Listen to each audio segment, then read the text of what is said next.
Hello everyone, welcome to my channel. तो आज हम बात करते हैं हमारे एनाटॉमी के नेक्स्ट चैप्टर की। तो जो हमारा नेक्स्ट चैप्टर है वो है हमारा 8th चैप्टर, नर्वस सिस्टम। ठीक है, तो जो हमारा नर्वस सिस्टम है, तो सभी को पता है नर्वस सिस्टम का क्या वर्क होता है हमारी बॉडी के अंदर। बॉडी से ब्रेन के अंदर मैसेजेस लेके जाना और ब्रेन से बॉडी तक हमारा मैसेजेस कन्वे करना। ठीक है, तो हम इसमें एक एक करके स्टेप वाइज पढ़ेंगे कि हमारा जो नर्वस सिस्टम होता है बॉडी के अंदर काम कैसे करता है। ठीक है, तो इसमें इन्होंने बताया कि ये थोड़ी सी डेफिनेशन है हमारी कि नर्वस सिस्टम जो है वो होता क्या है। तो nervous system and endocrine system together perform a vital function in our body. तो इन्होंने बताया कि जो नर्वस सिस्टम होता है और जो हमारा एंडोक्राइन सिस्टम होता है वो इकट्ठे मिलकर हमारी बॉडी के अंदर फंक्शन करते हैं। तो वे क्या मेंटेन करते हैं, हमारा हेमोस्टेसिस जो हमारा होता है उसको मेंटेन करने का काम करते हैं और हेल्प करते हैं सर्वाइव करने में। और हेमोस्टेसिस हमारा क्या होता है, this is the prevent and stop bleeding. ठीक है, तो जो हमारा हेमोस्टेटिस होता है वो होता है कि हम हमारे बॉडी से जो ब्लीडिंग हो रही होती है, बॉडी के अंदर जो ब्लीडिंग होती है उसको रोकने और उसको उसकी प्रिवेंशन करने का काम जो है वो करते हैं। ठीक है, तो उस चीज को मेंटेन करने का काम ये करता है हमारा। तो नर्वस सिस्टम जो होता है वो क्या करता है, वो डिटैच होता है हमारा, जो हमारे चेंज होते हैं बॉडी के, और बॉडी के अंदर given of the response to the change. तो हमारी बॉडी के अंदर अगर कुछ भी चेंज होता है, कुछ भी चेंजेस हमारी बॉडी के अंदर आते हैं तो वो हमें जो है इंडिकेट करता है। ठीक है, मैसेजेस करता है, और जब वो मैसेजेस होता है तो उस पर भी फिर वो दोबारा से प्रतिक्रिया करता है। ठीक है, तो नर्वस सिस्टम का काम होता है कि बॉडी के अंदर जो हो रहा है उसका मैसेजेस हमारे ब्रेन तक पहुंचाना और फिर ब्रेन से दोबारा से मैसेज कन्वे करना। तो ये हमारा नर्वस सिस्टम का वर्क होता है। तो इसमें इन्होंने बताया है कि जो नर्वस सिस्टम होता है वो कंपेयर होता है, जैसे कि फ्लो चार्ट हमारा दिया गया है नीचे, उसमें देखेंगे तो इसमें दो पार्ट इसके दिए गए हैं। दो पार्ट में इन्होंने दिया है organisation of the nervous system, और दूसरा होता है फंक्शन, जो हमारे कंपोनेंट्स होते हैं नर्वस सिस्टम के अंदर वो। तो आइए फ्लो चार्ट में देखते हैं हमारे नर्वस सिस्टम की कितनी टाइप होती है और किस किस पार्ट में ये डिवाइड मिलता है हमें। यहाँ देखेंगे हम नर्वस सिस्टम का फ्लो चार्ट हमारे सामने है। तो इसमें देखेंगे ये हमारा नर्वस सिस्टम है, फर्दर दो पार्ट में डिवाइड होता है ये। एक सेंट्रल नर्वस सिस्टम और एक होता है पेरिफेरल नर्वस सिस्टम। एक सीएनएस के नाम से जाना जाता है, एक पीएनएस के नाम से जाना जाता है। ये सीएनएस है, ये पीएनएस है, सेंट्रल नर्वस सिस्टम, और पीएनएस होता है पेरिफेरल नर्वस सिस्टम। ठीक है, तो फिर यहाँ पे सेंट्रल नर्वस सिस्टम जो है यहीं पे ब्लॉक होता है। हमारा जो पेरिफेरल नर्वस सिस्टम है इसके दो पार्ट पाए जाते हैं। ठीक है, तो पेरिफेरल जो नर्वस सिस्टम है उसमें हमारे सेंसरी नर्वस सिस्टम और हमारा मोटोर नर्वस सिस्टम, जिसको एफरेंट और एफरेंट भी बोला जाता है। तो सेंसरी और मोटोर। ठीक है, और फिर हमारा जो सेंसरी नर्वस सिस्टम होता है वो साइड में हो जाता है। फिर हमारा चलता है आगे मोटोर का। तो मोटोर जो है वो दो पार्ट में डिवाइड होता है, तो इसमें सोमैटिक और हमारा ऑटोनॉमिक।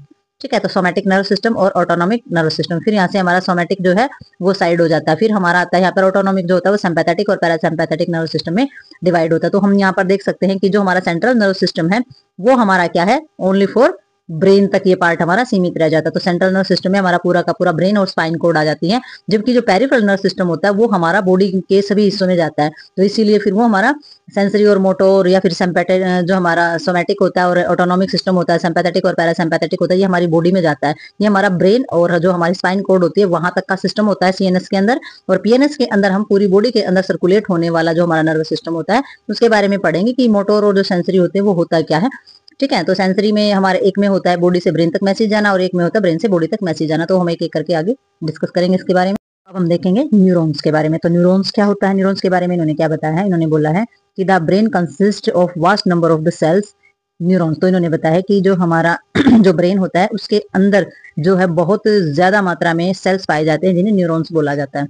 ठीक है, there are about 100 billion neurons in the brain. तो हमारा जो ब्रेन होता है उसमें कम से कम भी 100 बिलियंस जो होते हैं वो न्यूरॉन्स पाए जाते हैं। और each neuron consist of the cell body and its process one axon and many dendrites. तो इन्होंने बताया है कि हमारा जो न्यूरॉन्स होता है उसके अंदर जो सेल बॉडी होती है जो कि उसका प्रोसेस होता है, उसके प्रोसेस में और कौन कौन सी चीज है, एक ऑक्सोन होता है हमारा और मैनी और कुछ डेंड्राइट भी पाए जाते हैं। तो ये कुछ ऑर्गेनल सिस्टम हमारा जो हम डिटेल में पढ़ेंगे आगे जाके कि ऑक्सोन और डेंड्राइट जो होते हैं वो क्या होते हैं, किस तरीके के स्ट्रक्चर्स होते हैं और किस तरीके से हेल्प करते हैं न्यूरॉन्स के, यानी कि मैसेजेस को आगे कन्वे करने की।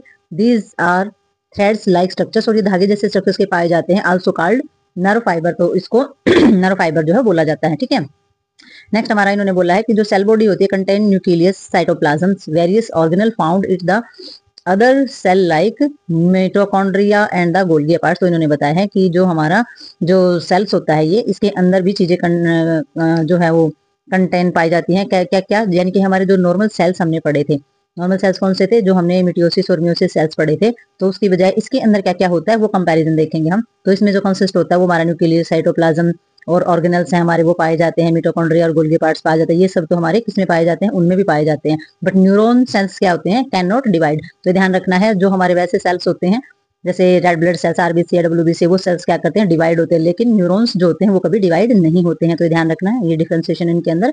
They need continue supply of oxygen for their survive, तो इनको सर्वाइव करने के लिए कंटिन्यू ऑक्सीजन की जरूरत पड़ती है। They can synthesis energy only from glucose, तो ये जो है एनर्जी केवल किस चीज से ले सकते हैं, हमारे ग्लूकोज से।